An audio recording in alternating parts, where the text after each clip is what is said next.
Hi, Johnny Red here.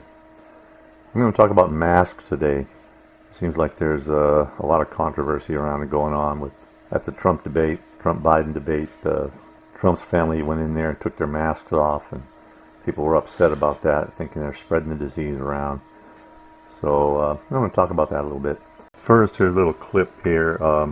Fox News' Bill Hemmer has Chris Wallace on, and they talked about the little brouhaha there about the masks. We're now back at our top story. President Trump was on the debate stage only days before testing positive for COVID-19. Everyone inside that hall in Cleveland, with the exception of the president, Joe Biden, and moderator Chris Wallace, supposed to wear a mask, although members of the Trump family were seen not wearing them while they were seated. I want to bring in Fox News Sunday anchor Chris Wallace. Good day to you, sir. We meet again. Good Friday to you. I want to play a clip from Tuesday night. I know what you said yesterday. PTSD, right? That's what you said. But here is the clip, a little back and forth. We made an edit here about talking about the mask discussion. This was 30 minutes into Tuesday night. Watch. I have a mask right here. I put a mask on, when I think I need it. Okay, let me ask. I don't wear masks like him. Every time you see him, he's got a mask. He could be speaking 200 feet away from it. He shows up with the biggest mask I've ever seen. Well, masks make a big difference. His own head of the CDC said if we just wore masks between now, everybody wore masks in social distance between now and January, we'd probably save up to 100,000 lives. It matters. So here we are on Friday, and I just, the reversal of campaign fortunes is tremendous here, Chris. I do think that this is tough news for the Trump campaign, because if there's one issue that has been a problem for the president, there are a couple, but one of them obviously has been the handling of the virus. You look at all the polls, people trust Joe Biden and the handling of the coronavirus over the president by about 10 points. At various points, the COVID has been the top issue, the economy, race and violence in cities, the Supreme Court. Now the handling of the virus is back as the #1 issue, and you look at that exchange that we had on Tuesday night, where the president seemed to be mocking Joe Biden about his wearing a mask all the time, and Biden saying masks save lives. Suddenly that has flipped on its head in terms of its political impact. Just like in every other issue, the country is polarized in their opinions. One side values liberty above security and safety. This group can be called Libertarians. It includes conservatives and most Trump supporters, but not only them. They believe that each person is responsible only to themselves for the risks they are willing to take. They believe masks and other social distancing practices should be voluntary. If you're afraid of COVID, they say, go ahead and wear a mask. Keep 6 feet away from others, avoid large crowds, but don't require me, if I'm healthy, to observe these rules. They have looked into the science and have found much conflicting information. Some sources say the virus can be spread by asymptomatic or pre-symptomatic people. Therefore, everyone should wear masks and large gatherings should be prohibited. Then there are experts who say asymptomatic spread is very rare. They're the ones who say about COVID, these libertarians, if you're sick, stay home. They oppose any sort of lockdowns or prohibitions of gatherings or mandatory measures to mitigate risks. They subscribe to the Swedish model. Everything is voluntary. On the other side are what I consider to be authoritarians, those who want to impose restrictions, requirements, in this case mandatory mask requirements, with penalties for disobeying. These are mostly Democrats, liberals, but that has to be said in quotes because liberal doesn't mean what it used to. It used to mean like libertarian, but now it means on the left. Also includes social justice warriors and other people on the left, and what they all have in common is that they want control. They are very averse to risk and put safety above freedom. Some are genuinely concerned about the coronavirus and just want to minimize their risk. They've been told by the media that masks are mainly worn to protect others from you. They believe that since anyone may be infected and not know it, even if they don't have any symptoms, they are potential spreaders, and therefore everyone should wear masks when out in public. Others, including some Democratic governors, seem to just want power and control. Some have even been caught flaunting the very rules they impose on their subjects. Lori Lightfoot, Nancy Pelosi, and Gretchen Whitmer come to mind. They say they're following the science, but are they? Well, regarding masks, the experts, a lot of them, the official ones, say that my wearing a mask doesn't protect me from the virus, unless it's an N95, which is supposed to be reserved for healthcare workers, but that it protects you from being infected by me. In other words, I don't wear the mask to protect myself, I wear it to protect others whom I may potentially infect if I happen to have COVID-19 and not know it. That is, I'm asymptomatic. Well, here's the deal. According to a doctor who's a WHO spokesperson, asymptomatic transmission is very rare. That's what she says the data shows. Also about masks, if they're ineffective at keeping viruses out, then they are by definition ineffective at keeping them in. They may help with containment a little if you're coughing and sneezing all over the place, in which case you should stay home. So the whole narrative falls apart. My mask doesn't help you, and your mask doesn't help me. So what's all this controversy about? Actually, masks are less effective at keeping viruses in, or containing them, or preventing their broadcast, than they are at keeping them out. As you may have noticed, when wearing a mask, when you breathe in, if you have a well-fitting mask, most of the air has to pass through the mask, so it's filtered. But when you breathe out, much of the air escapes around the mask, up into your eyes, that's why glasses fog up, and goes out around your cheeks and chin. So if you're sick, you're spreading the virus anyway, mask or not. Look at an NPR article here from KPBS. Headline, Bioethicist on Libertarian Views Toward Face Mask Laws. NPR's Michael Martin speaks with medical ethicist Jessica Flanagan of the University of Richmond about libertarian perspectives on mask laws. We're going to start here with the second paragraph.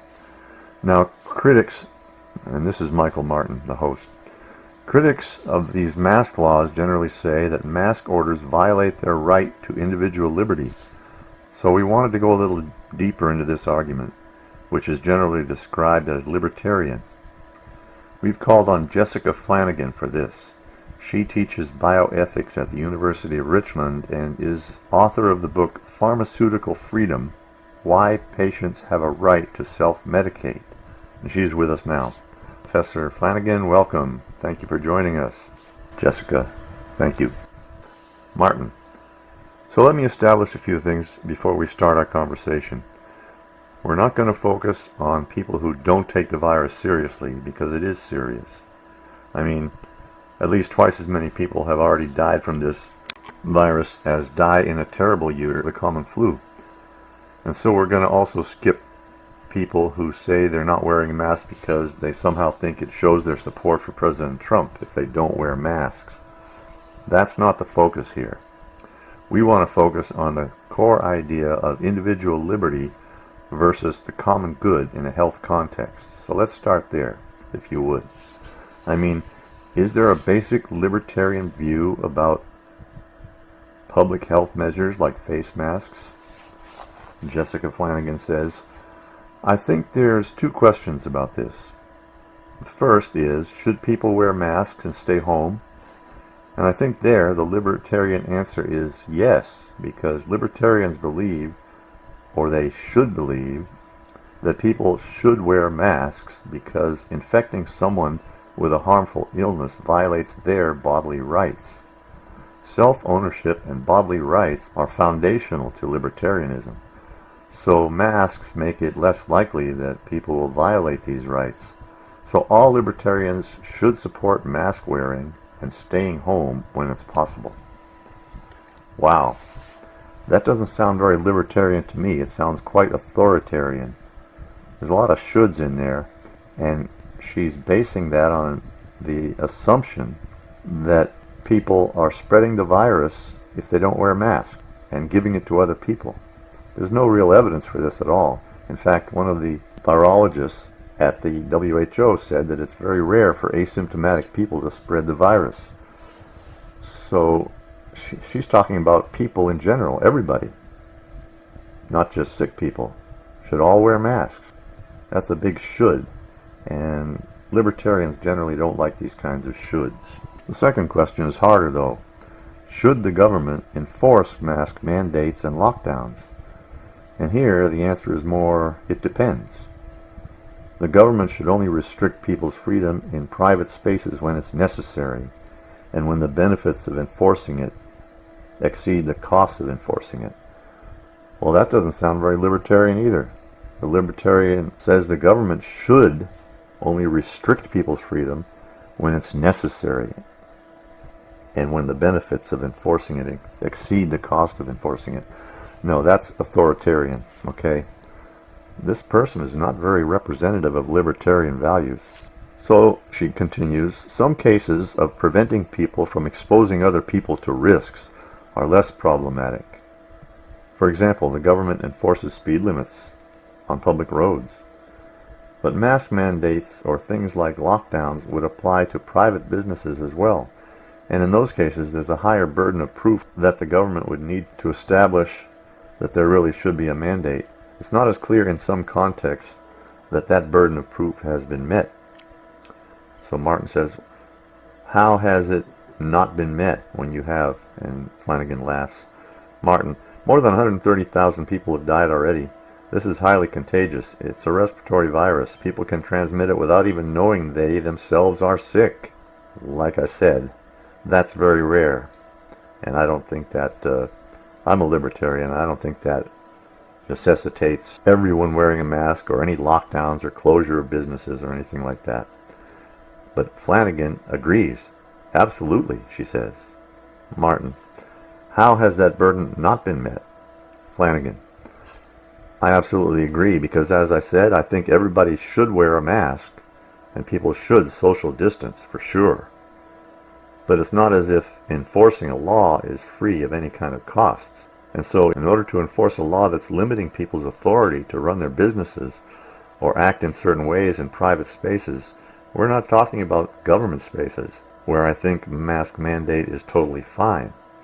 But in private contexts, they should be able to show they've tried less burdensome ways of addressing the virus first. So, for example, putting more resources behind expanding access to tests and medical care, and providing more PPE, and investing in more contact tracing. FDA only approved pool testing yesterday. This was in July. So public officials can require masks on government property, and they could try a lot of other ways to mitigate the virus. Martin, but how do you respond to the fact that it is a fact that in certain communities, particularly black and brown and Native American people, that they have demonstrated to be far more vulnerable for a whole array of reasons that we've well discussed at this point than other groups? I mean, one of the things that conversations we're starting to see now is a real sense that people who are not as deeply affected as they have been on the aggregate just don't care, or that they have sort of abandoned a sense of moral responsibility to other people because they just don't look like them, or because they are not them and are not related to them. How do you respond to that? Flanagan. That's part of the reason I think that we should really weigh the risks on both sides, because on one hand, the virus is disproportionately harmful to marginalized communities, but on the other hand, expanding people's vulnerability to police power, that expansion of legal interference, or the threat of law enforcement is also going to be potentially disproportionately harmful to people who are marginalized or people who lack social power. And so, when we're making these type of risk-benefit judgments, we should consider all the risks of enforcement and the discriminatory efforts of law enforcement, or the disproportionate harms of law enforcement, alongside the disproportionate harms of the virus to communities who are more marginalized. Martin. Well, that's Jessica Flanagan, professor of bioethics at the University of Richmond, and author of Pharmaceutical Freedom, Why Patients Have a Right to Self-Medicate. Professor Flanagan, thank you so much for talking with us. Flanagan, thank you. Okay, wow. Well, there are a couple of authoritarians there, both of them. And they are more concerned about spreading the virus to marginalized communities than they are about individual liberty, that's for sure. And they, of course, had to get their digs in about police law enforcement disproportionately targeting or harming marginalized communities, which is a bunch of BS. So I'd say that article, that whole piece was a bust. Ron Paul must have watched that NPR piece with Jessica Flanagan and made about the same observations that I did about it, that it was BS. The headline, "Say What? NPR show represents libertarians as supporting wearing masks and imposing mask mandates." And it goes on to say, "For months, much of the airtime at NPR has been devoted to interviews and stories that ramp up the coronavirus scare and advance all manner of draconian government action in the name of countering coronavirus.